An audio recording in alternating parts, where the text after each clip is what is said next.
Perfect. Okay, so I reached out to the Abandon Harris, Minnesota chapter because that's where I'm based, and I joined the WhatsApp group. I asked if anyone there would be interested in doing an interview, and they recommended me your email. So would you be comfortable introducing yourself um to to the channel? Absolutely. So my name is Omar Scott Antar, and despite your channel is based in Minnesota, I am based in Connecticut, Yeah. and I am a co-founder of the Connecticut Palestine Alliance. And so I actually have two hats. One, the Connecticut Palestine Alliance actually is geared to be non-political and more policy-oriented, Okay. because it engages with a lot of churches and mosques and nonprofit organizations, which by their 501(c)(3) status cannot recommend or endorse, Mm-hmm. or unendorse candidates. But I have another hat, which is I work with the Justice for Palestine in Congress, and that organization is actually a FEC federally filed campaign. So it's a purely political campaign. So obviously they can talk about politics all day long, and that because that's what it does. And so we actually put together five campaigns across the state of Connecticut because there's only five congressional districts in the state of Connecticut, and these were all anti-genocide, pro-peace candidacies. And given that the Democratic and Republican parties are both pro-genocide and support Israel, all these candidates were either minor parties or write-in candidates. So Green Party, or in the Connecticut, we have an interesting party called the Connecticut Independent Party, which is a little confusing because it doesn't mean they're independent, meaning they're not Okay. running separately. It's an actual party that has its own structure, and then you have to formally get onto the ballot for the Connecticut Independent Party.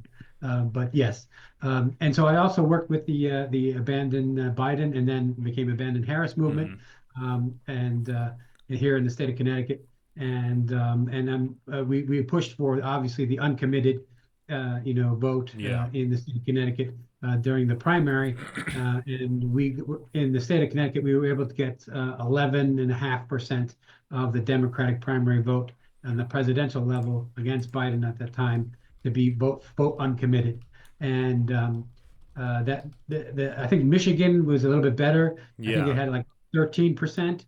The high water mark, to my understanding, is actually Hawaii, and they Oh, got about really? 30%. And so Hawaii takes the cake, and they're very well known to be very blue, but they're way out there, and so a lot of people ignore them. But I think they do deserve their kudos. And of course Michigan, as it was the center of the uncommitted movement, Mm-hmm. and Minnesota is actually where at least the individuals who started the Abandon Harris movement, Hassan, in particular, really started in Minnesota. So Minnesota, they were the spearheaders in terms of starting it, the Biden and abandoned Harris movement. But in terms of the uncommitted effort, Michigan, I think, is one of the best, and at 13.5%. And we didn't do too bad, but still a little bit less in the state of Connecticut at 11.5%.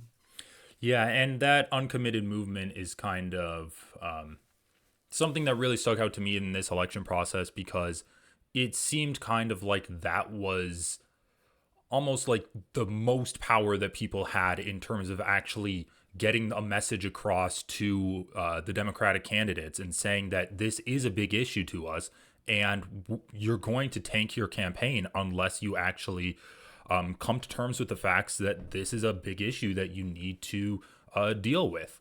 And so, is that kind of how you saw it too, where like this primary we didn't really have a primary in the Democratic side, but we did have like this chance to kind of get this message across.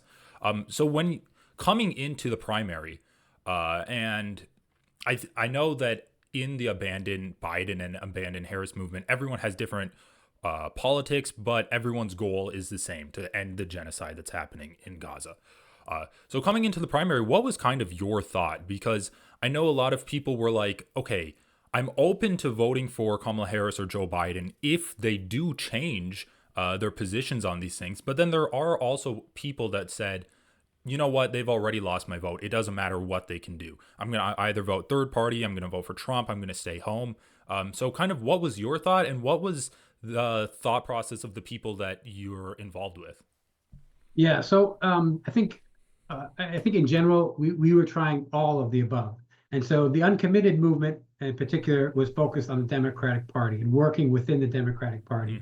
Hmm. A lot of us, myself included, we've been burnt by the Democratic Party for many years, and especially with the way they rigged the primaries against Bernie Sanders twice, both in 2016 and 2020. Yeah. And so we're willing to apply whatever pressure we can.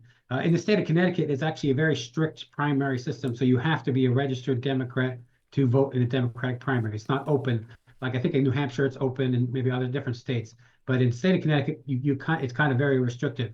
And so that's why most progressives, even people who vote Green all the time, they are registered Democrats, so just to have Okay. the ability to vote in the primary Yeah, that and makes to vote sense. for the most progressive person. And so that's what a lot of people, even people who in the end will never vote Democrat, they like to have the opportunity to vote in the Democratic Party in Connecticut, and they did so to vote uncommitted, against Biden at that time. And so I think what a lot of people did, and including myself, was to have as many options as open. And I voted personally uncommitted in the Yeah, Democratic Party. I did as But well. in the end, in November, a few days ago, I voted for Jill Stein. Okay. And so the idea was to apply whatever pressure points we could. And so it became very clear, especially at the time of the Democratic convention, that they were not going to give the uncommitted movement a time of day. They did not allow them to speak, and they treated them very poorly, and they gave them basically nothing. And so that's why a lot of people, kind of, and they were very actually harsh on. I mean, they were very skeptical of the uncommitted leaders because they kind of caved, and they just, and they because a lot of them, continued to endorse Harris at that time, and then a lot of people just shifted to the purely abandon Harris Hmm.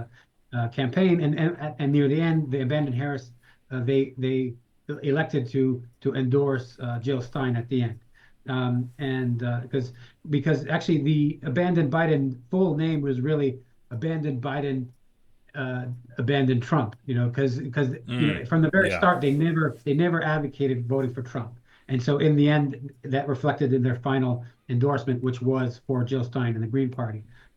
But in terms of what actually happened, especially on the ground in Michigan, a lot of people, they at the end with the outreach of the Trump campaign, they actually did a lot of people, to my chagrin, voted for Trump, Yeah. and I think it's foolish, and because he has a track record on the issue of Palestine and is extremely Zionist, but obviously he was not in power at the time of a genocide. So unfortunately, the whole idea of abandoned Biden, Harris, and uncommitted, et cetera, is to punish the act of supporting genocide. And so the person who's done it and who has the record of it is at the moment the Biden Harris administration. And so therefore, we have to do whatever we can to vote against those people in power engaging in genocide or genocide support. So does that mean if Trump maintains genocide after he comes into power, that means we'll have to be against Trump going forward. So yeah, it's interesting that a lot of the abandoned Biden and Harris movement went for Jill Stein, including myself. But in the end, if you look at the actual numbers, especially in the crucial swing states like Michigan, they actually in the end went for Trump, as an exclamation point. Yeah. Um, yeah. And hearing you acknowledge that Trump is also a Zionist and also fairly genocidal in his policies is a big relief because I know that in the group chat I was saying like, okay, I know Kamala Harris is supporting genocide right now, but Trump is just as bad. And in the Minnesota group chat, I got a lot of pushback saying that, oh well, Trump has such outlandish ideas, none of his policies would ever pass Congress, or he wouldn't be allowed to do these kind of things. And so I am relieved, honestly, to hear you talking about just looking at Trump's policies objectively. One point about that is that those persons who you may have encountered on that chat group, they're kind of misinformed, especially because this is a matter of foreign policy. And on foreign policy, the president has the most power and Yeah. latitude. And so it's not like tax policy and things like that where you have to go through Congress. So if you're actually looking at actual policy and with results on the ground, unfortunately, the administration, whoever's in power, bears the most power and responsibility. And so, you know, there. So Trump is very high risk.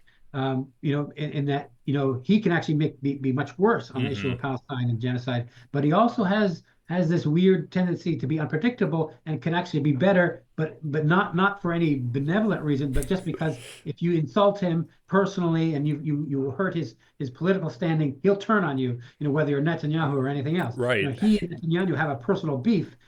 Because he didn't congratulate him in fast enough or something like that, or he congratulated Biden enough winning too fast actually after 2020 and that kind of thing.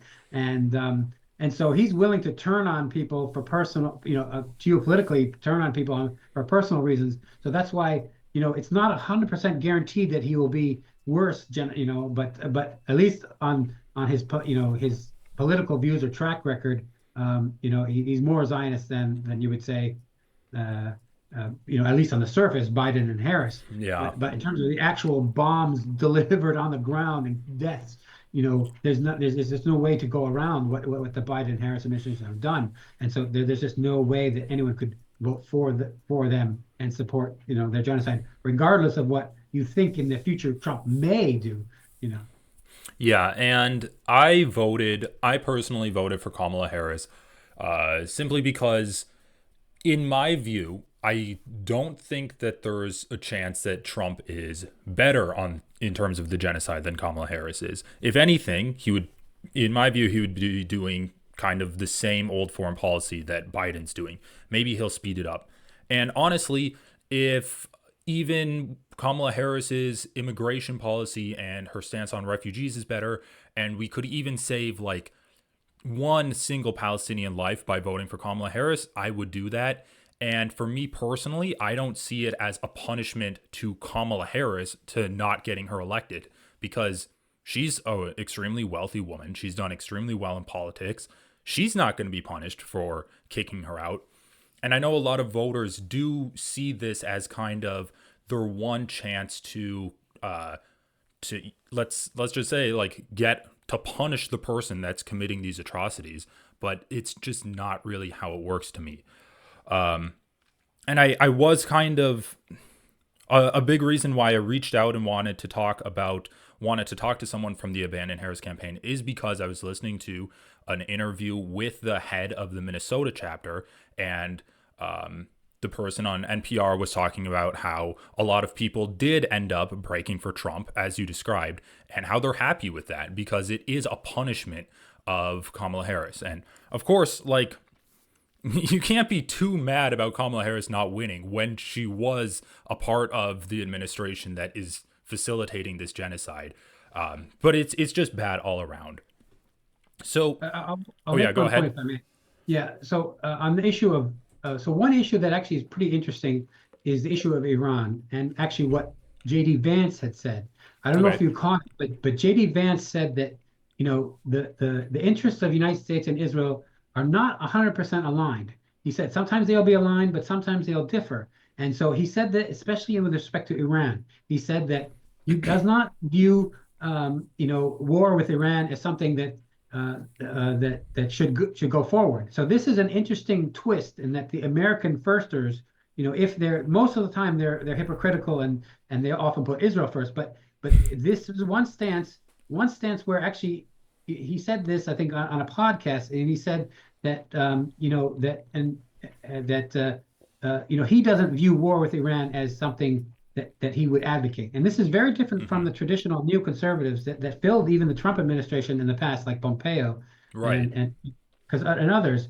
And that to me actually makes it a little bit hopeful. It's I'm not taking to the bank, but it makes me hopeful that if JD Vance is able to influence the policy and the personnel choices in the new next Trump administration, there may be a way to actually prevent the war from escalating to Iran, the United States and Iran, and therefore United States and Russia. There's a threat of nuclear war between the United States and Russia if this escalates between Israel, especially on the nuclear level. If, yeah, let's say Israel uses its nukes and maybe Russia will retaliate with its own nukes, and then the United States will retaliate with nukes. So, I mean, this is a serious business, and Hmm. the need for peace is very, very urgent. And so, I'm kind of hopeful in that J.D. Vance, especially if he's not joking, and he actually, pushes the neoconservatives out of the next administration. That is actually a positive that can actually help, prevent a larger war. And it's a little bit hopeful that Trump in the recent days said that Pompeo and Nikki Haley will not be part of the administration. So he's kicking to the curb some neoconservatives right off the bat. There is some other bad signs from Trump that is Stefanik, who is a congresswoman from New York, who's very Zionist, very hawkish. Yeah, I've She will been be doing some research about her. yeah. So she will be in the UN. So that's on the negative literature. But the fact that he rejected Pompeo and Nikki Haley is a positive. The big question is this guy named Brian Hook. And so there was talk of him being in the State Department, but that's not really confirmed. And maybe that's their own propaganda to try to get him into the State Department. But he's an Iran hawk. So he would be the opposite of what Yeah. JD would want in his talk. Yeah, and I heard it described just today when I was listening, when I was doing some research about Trump's cabinet picks. I heard Brian Hook described as kind of Mike Pompeo's, um, almost his former tutor in kind of the foreign policy that he has. Wow. So I don't know. It's not good all around. And what I've been hearing in terms of Netanyahu's reaction to Donald Trump, because I think that's a really interesting way to look at this situation. Like, how is Netanyahu reacting to Donald Trump getting elected? And Netanyahu's pretty much ecstatic about it. And the way the from what I've read, he's happy about it because he's been having sticking points with Biden about pretty much the war crimes that's been happening in Gaza. And I just feel like Trump's a pretty evil guy. He's not going to like the optics of him supporting Israel and the world hating on Israel for committing genocide. But Trump's not going to care about the actual Gazan civilians. And I don't think Biden cares either. But I do think that there's a little bit of a difference there where Biden's like, okay, this is making me look bad. Trump's going to be like, this is making me look bad. Can you just wrap it up quickly? Whereas Yeah. Biden would be like, this is making me look bad. Could you please stop maybe? Um, But the difference is that is that actually Trump, I think, has the greater ability to actually put teeth behind his threats. Like, because Biden, it seems, had no red lines. He wouldn't that's provide true. teeth.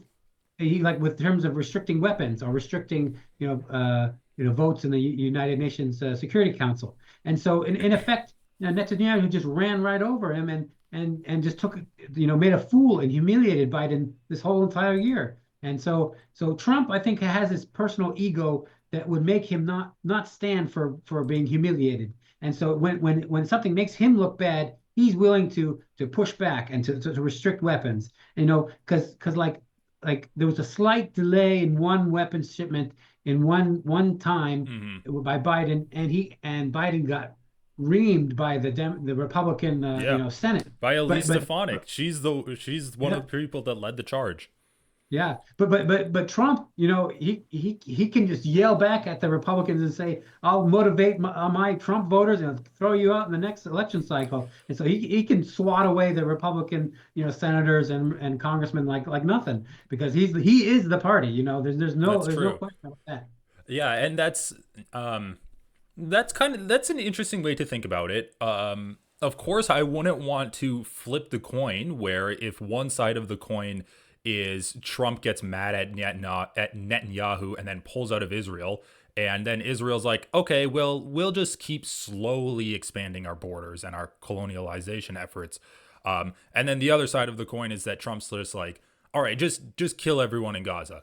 That I wouldn't really want to gamble with that, but you're right in the sense that Trump does sometimes have like isolationist tendencies, and he'll get into office and be like, "Why are we giving $18 billion to Israel? Let's cut this," and then he's gonna parade that around as I did a deal with Israel and I saved us for like $15 billion.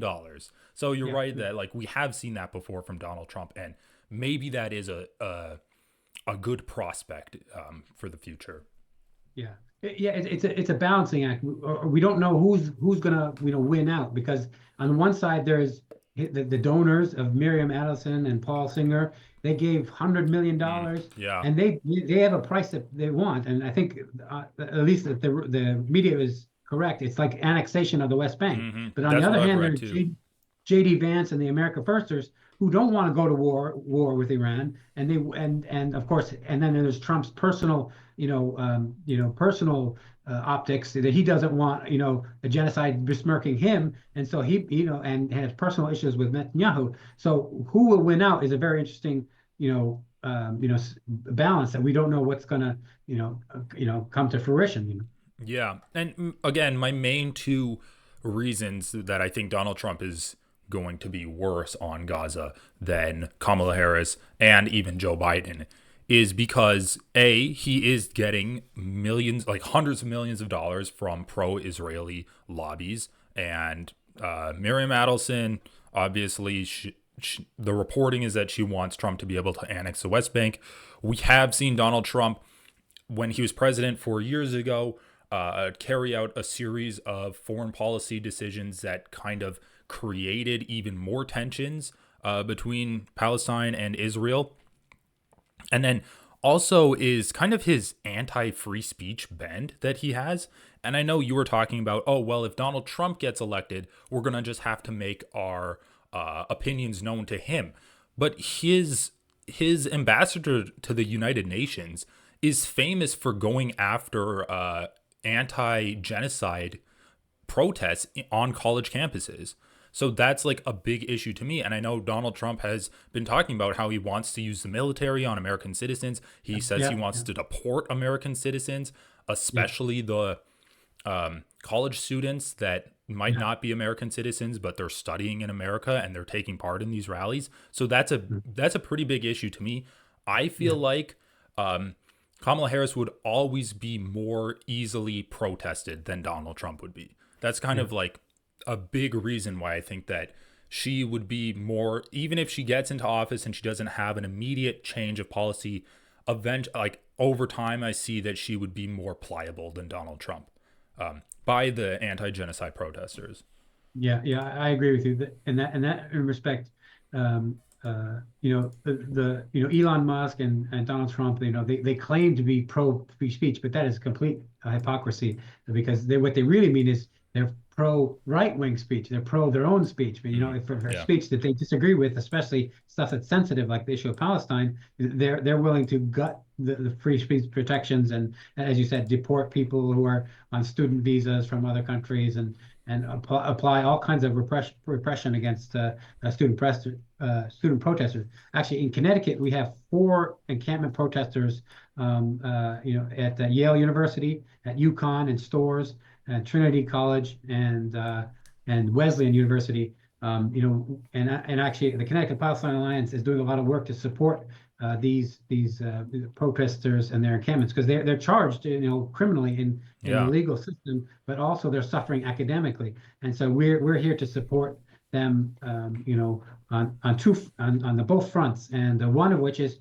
on the Connecticut General Assembly level, or the Connecticut state government. They put state money into the public university, namely UConn, or University of Connecticut, and we're targeting the chairman of the Appropriations Committee for Higher Education. Her name is State Senator Mae Flexner, and she barely won her race this past few days, and we're pressuring her to restrict the money to UConn, Okay. if UConn does not, back off on both the judicial charges as well as the academic repercussions against these students.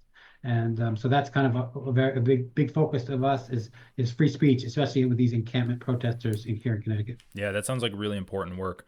And that brings me to kind of my next question. I think a lot of people coming out of this election, especially on the left, people that whose main issue was the genocide that's happening, people feel disillusioned, and that the Democratic Party in particular is not meeting people where they're at. They're not meeting kind of any of their demands.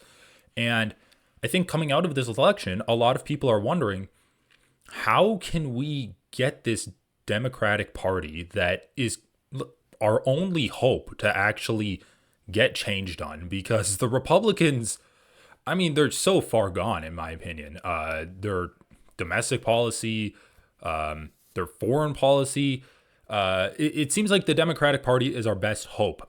And you're talking about how you're, would you say that you're lobbying that state senator, or just doing like pressure on her with protests?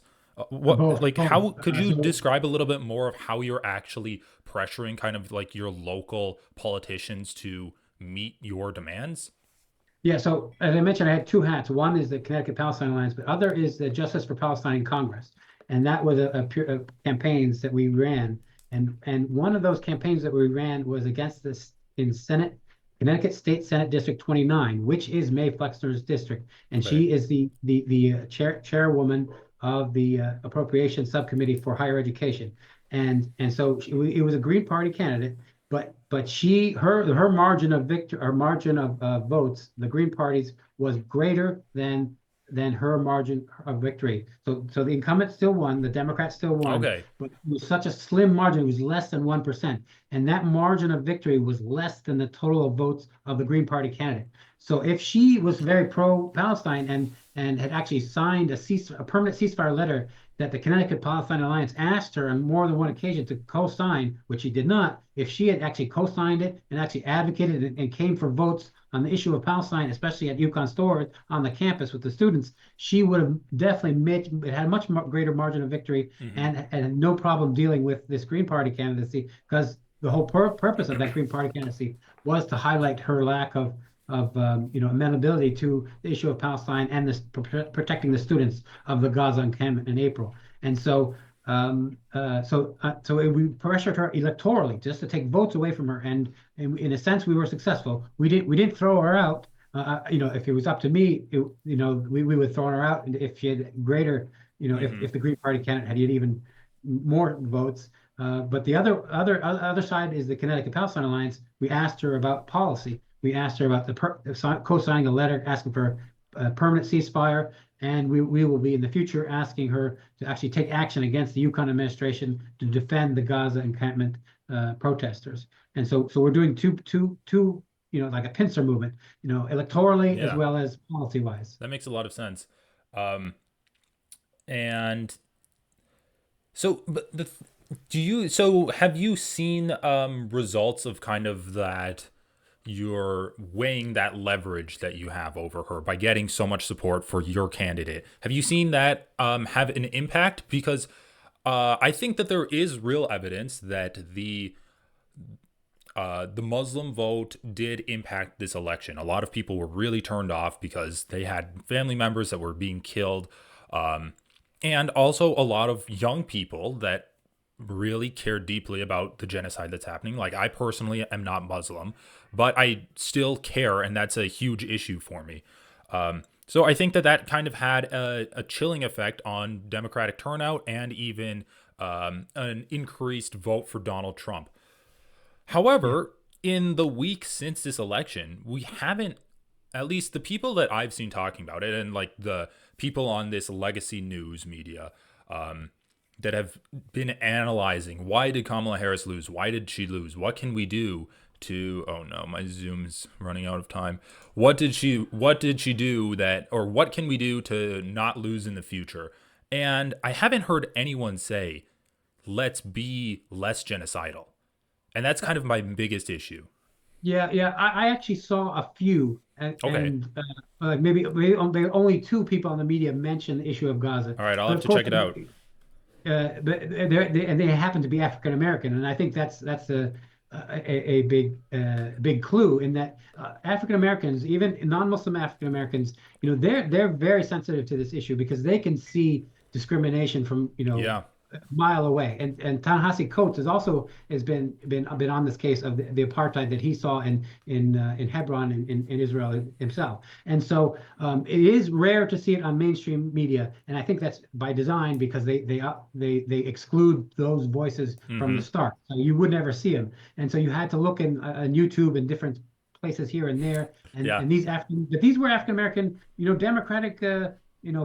partisan. So that they were not like Green Party people like me, or non-Democrats, functionally like me. But they were Democrats, and they were African American, and they said, we have to deal with this issue of Gaza and Palestine and not be pro-genocide. Of course, and the dominant issue of the campaign was, of course, a matter of economics, and Bernie Right. Sanders brought that up. And so it is true that the genocide is important in key places like in Michigan, and made a big difference in those places. But in terms of overall, the matter of economics and Bernie Sanders' his message of to actually deliver results for the working class is what would bring the Democratic Party back to power, in the future. But right now they're in the wilderness, of course. Yeah, for sure. And I see kind of the third party vote to me as almost a way to define a voting block. You're almost creating a voting block and saying, look at us, this is an issue that matters. Just the way that our democracy is set up in the United States, it's extremely hard to ever have a third party actually get footing in this country, and especially like start gaining more and more votes like every election cycle. So you said you voted for Jill Stein. What was kind of your hope in that vote? Was it to just kind of solidify a voting block to say, look, we're here. This is an endorsement that you could get if you bend to our needs? Yes, exactly. So it was precisely to have a quantifiable vote against genocide. And that was actually the remember, in the end, Biden, abandoned Harris formally asked people to vote for Jill Stein, as well as many other imams, or the scholars and Mm-hmm. the priests of the Muslim community. They're called imams. They all actually advocated very strongly to vote for Jill Stein. And the reason they did is not because they necessarily like the Green Party or are Green Party partisans. It's because it is a third party way to quantify and to identify the votes against genocide coming from the Muslim and people of conscious communities. And so you're precisely right, is that it's very hard to tease out of the Trump voting tally how much of those voters are really voting against Kamala Harris because of her support for genocide. Mm-hmm. But it's much easier to say those votes for Jill Stein, especially from non-traditional voters like the Muslim community, that number of votes were based on the issue of genocide. And so unfortunately it didn't work out this way, and that a lot of people did eventually go toward Trump. So that idea of quantifying your votes for against genocide by voting for Jill Stein, it didn't really work very well this cycle, because you only got 0.4% of the vote, or less Yeah. than half the percent. And so that was unfortunate, and I wish more people. Anecdotally, I heard that a lot of Muslims in the state of Connecticut actually didn't vote at all, and so there was that issue, which is problematic. We want them to vote. We want them to have their vote registered as against genocide by going for Jill Stein. Um, uh, you know, you know, and I personally disagree for those who go for Trump, but obviously those people, they're motivated again by punishing Harris for supporting the genocide. And so that's how it played out. Yeah, and I feel like the people that did vote for Trump almost like it was obviously an easier decision because of Harris's stance on the genocide and how she refused to call it out. Um, did you have a line, and did the people that you were working with did you have a line coming into this election season where you said, if Harris does X, then we will endorse her and like canvas for her? Um, in a sense, yes. Because I worked with a website called voteforpeace.info. So it's all Okay. one word, voteforpeace.info. And actually, I was the one who populated the section for the state of Connecticut, because I had known a lot of both local and federal candidates who were who supported a permanent ceasefire or not, and obviously who ran against the major parties and the federal level. So uh, yeah, I lost my train of thought. The line about when you would endorse Harris if she Oh yes, did a yes, certain thing. yeah. And so in that process of saying to basically, it was like an endorsement process. In that process, there was a very simple and 2 point criterion for whether or not we would support a candidate. And one is, are they calling for a ceasefire, permanent ceasefire, and are they calling for an arms embargo? Mm, And on both of those counts, none of the major party candidates, advocated for a permanent ceasefire, and none advocated for arms embargo. And so they all failed. And so if Kamala Harris had come out for those two items, and it has to be both of them, then yes, I think they would have obviously yeah. changed their position and actually said yes, vote for Harris, because that would be a radical break from the Biden Right. administration policy. You're calling for an embargo and you're calling for a permanent ceasefire now. Absolutely, that's a big difference. Hmm. Yeah, and it's super disappointing that didn't happen. And you have Biden setting up this 30-day grace period where, oh well, if you keep preventing food from coming into northern Gaza, then we might diminish the arms that we're sending to you. Yeah, And that 30 days ends after the election. Like, it almost seemed to me like Biden was purposely trying to tank Harris's chances in this regard yeah, on this specific issue. I don't know. Like, obviously, I can't armchair psychologist thing, but that kind of seemed to me what was going on there. I was so shocked. I'm like, he's setting up this 30-day period that will end after the election. That was a weird move, in my yeah. opinion. And it really just does seem like the Democrats did not care at all about calls for the end to genocide, and like these specific voting blocks that were Yeah. like up in arms about it. Yeah, they actually went the opposite. They ran the opposite direction. Remember, they campaigned with Liz Cheney, and Hmm. Liz Cheney, Yeah, is completely is lockstep with her father, and being a neoconservative, and launching wars, illegal wars against Iraq, and Afghanistan and everywhere else. So yeah, and it's so crazy when Biden is supporting Israel, doing every single thing that Israel wants them to do, and Donald Trump will come in there and he'll say, "Oh, why are you constraining Israel? You're not letting them do whatever they want. Why? Like, you cannot compete with Republicans on issues like Israel and also the border and immigration." and militarism in general, yeah. Right. Because they're just going to always go to the furthest extreme. So, at the end of the day, Biden trying to appease both sides with this kind of, oh, well, I keep making a red line and then they keep crossing it, but then I'm going to make another red line and then they cross it. So, like, Biden kind of trying to do this both sides thing just ended up pissing off everyone pretty much. Yeah, yeah. Yeah. So, I guess over the course of these 4 years, we talked about it a little bit, but how do you see the issue of both how, like, the reality on the ground in terms of Israel and Palestine? How is that going to play out? And then also electorally in the United States, do you see one party being more influenced by this issue? Do you see this pretty big issue, like this pretty big coalition of people that have made it their priority to end the genocide? Do you see that dissipating over the next 4 years? Um, I mean, what do you feel about that? Yeah, yeah, it varies. So it depends on the path that the Democratic Party takes. So if they take the path of because the Democratic Party base is actually becoming very more and more pro-Palestine, and so the question is the Democratic Party going to listen to its own? Okay, well, I won't take up too much more of your time, but I do think kind of talking about how we see the Democratic Party shifting over the next Yeah, 4 years is a really yeah, important conversation, and yeah, this yeah. is a question that's been on a lot of people's minds. And I do feel like, just to preface this question, I do feel like, again, as I said before, the Democratic Party is much more pliable to the demands of people that are looking out for human rights of the Palestinians than the Republican Party is. And the main reason I say that is because the Republican Party's base is this Christian evangelical, pretty far right conservative extremist group that are Zionist. They are non Jewish Zionist people, and they do want Israel to annex Gaza, annex the West Bank, and settle both of those areas.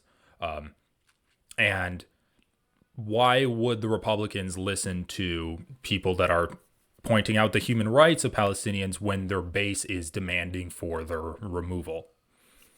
Yeah, you're precisely right. The issue is the base, and the Democratic Party base is becoming more and more pro-Palestine over time, especially as the youth, graduate into becoming voters, and and so the demographic trends of the Democratic Party base is to become more and more pro-Palestine Mm-hmm. over time.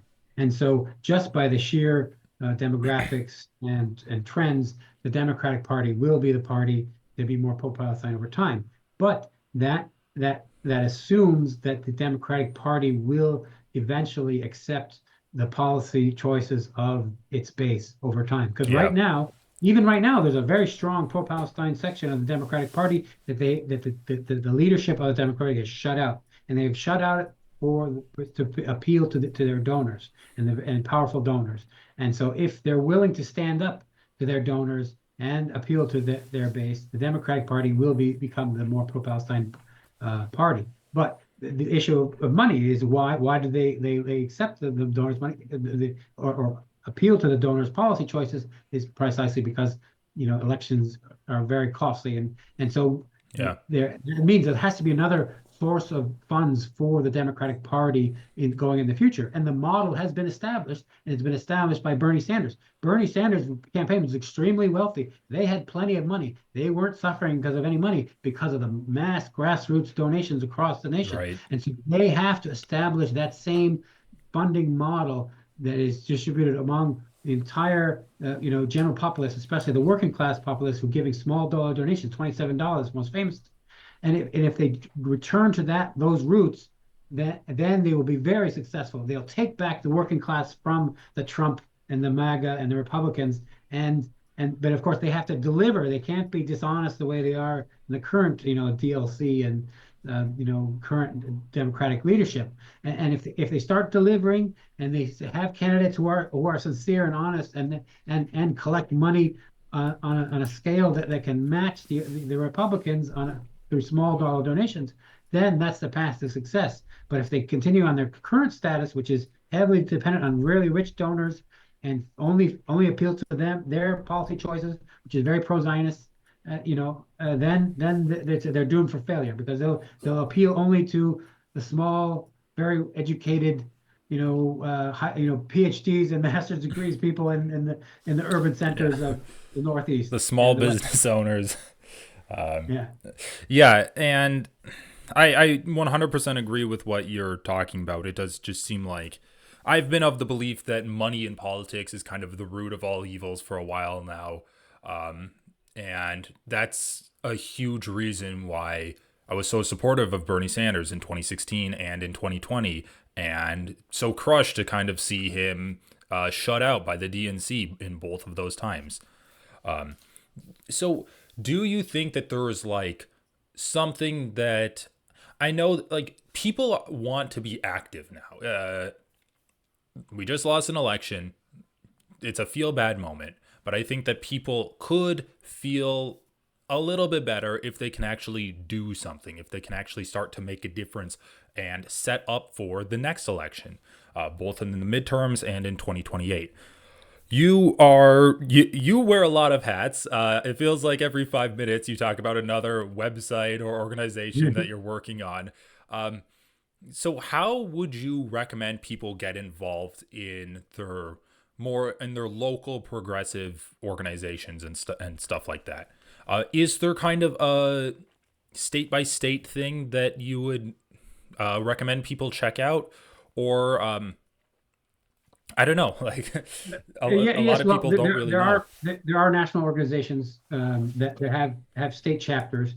I can talk from the Muslim community. There's the most famous organization, civil rights organization for Muslims is CARE, or Council of American Islamic Relations. Hmm. And so CARE, most of the CARE chapters, which they have, I think, basically across the nation, most of them they are all 501c3, so they're nonprofit, so they don't do electoral work. But there Right. is a branch of CARE, a separate entity, legal entity, which is 501(c)(4). So that means they can do some politics, and meaning they can do endorsement. And that organization is called CARE Action. So if Okay. people are interested in the more political side of things, they should seek out CARE Action. If they're more civil rights and policy, it's CARE and its chapters in different across the nation. And of course, there's organizations like ACLU, which has chapters all across. Especially we were talking about free speech issues is going to be a serious deal, even on the issue of Palestine. I Yeah. think ACLU is a very good organization and its chapters to pursue. On the political side, I have a personal preference for the Green Party. It's supporting them as much as you can. But also obviously as we said that especially if the Democratic Party follows the Bernie Sanders route, primarying local Democratic politicians, especially who are pro-genocide. I think that's a perfectly valid route. We'll take anti-genocide Democrats all day long. The more the merrier. There are a handful in Congress, like two of which were thrown out, Jamal Bowman and Cori Bush. Yeah. The AIPAC threw them out. And of course there's Ilhan Omar in Minnesota, and then there's Rashida Tlaib in Michigan, yeah, we're fully supportive of transforming the Democratic Party. It's only a handful at the moment, but the more the merrier. So if people want to be involved in the Democratic Party, yeah, absolutely. Especially to primary and to build a bench of anti-genocide, pro-peace, candidates. I think that's a great way to go. Yeah. Um, yeah, I was going to mention a few things, but I just forgot what it was. Yeah. No, yeah, I think that's those are some great organizations, and definitely putting pressure on the Democratic Party both on the outside with third party threats, and from within trying to get them to shift more populist. It is like a daunting task because it's almost like, okay, well, I have to find the perfect politician that I can back and help to push Yeah. more progressive. Yeah, there's no such thing as a perfect politician. Yeah. So yeah, and like as many people have said, you shouldn't put all your hopes invested into any politician. Even Bernie Sanders, as great as he was, there's many flaws, and Right. that you should that the more astute people would know going in. So if your eyes are clear that you're not going to invest your entire life and your hopes and everything, because the change will come from us and from all of us collectively. And so the politicians are just a vehicle, and they will always be imperfect, and they will make mistakes, and it will be our job to call them out, beforehand and as they're doing them, and after they do it, to call them out for their mistakes. And and so the real power is in the movement, not in the politician. Yeah. Yeah, and as dark as this year has been since October 7th, I think that it has opened a lot of people's eyes to the injustice that's been occurring underneath the Israeli apartheid rule for decades. And for me personally, it's been a year where I've seen a lot of activism and people coming together from areas that you wouldn't really expect, like CARE working with Jewish Voice for Peace.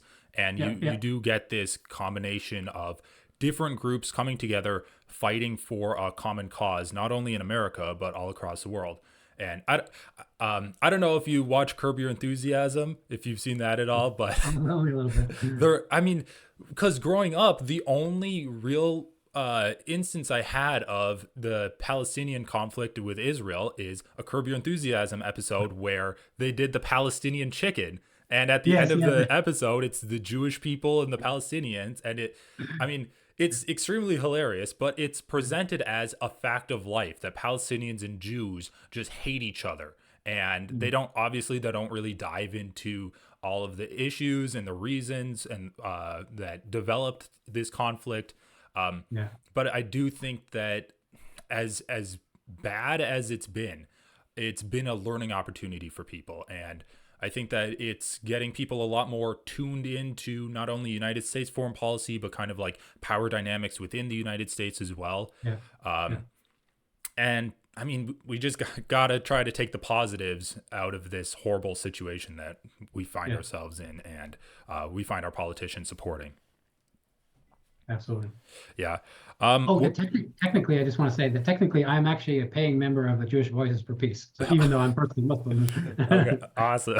So one more organization that we found you are a part of. yeah, All right. Well, I want to thank you again for coming on. This was a really it was a really engaging interview, and I think that it will give a lot of people hope for the future. I think that we kind of brushed on some things, allowed people or talked about some avenues that people can push for change with, and I mean, yeah, I don't want to end this on too dark of a note, but I really hope that there is a Palestine in 2028 when hopefully we can have the Democratic Party has shifted enough to actually support people in this region, in that area. yes, absolutely. Yeah, God willing, as we say. right. All right. Well, thanks again for coming on and have a great rest of your day. Thank you. Thank you.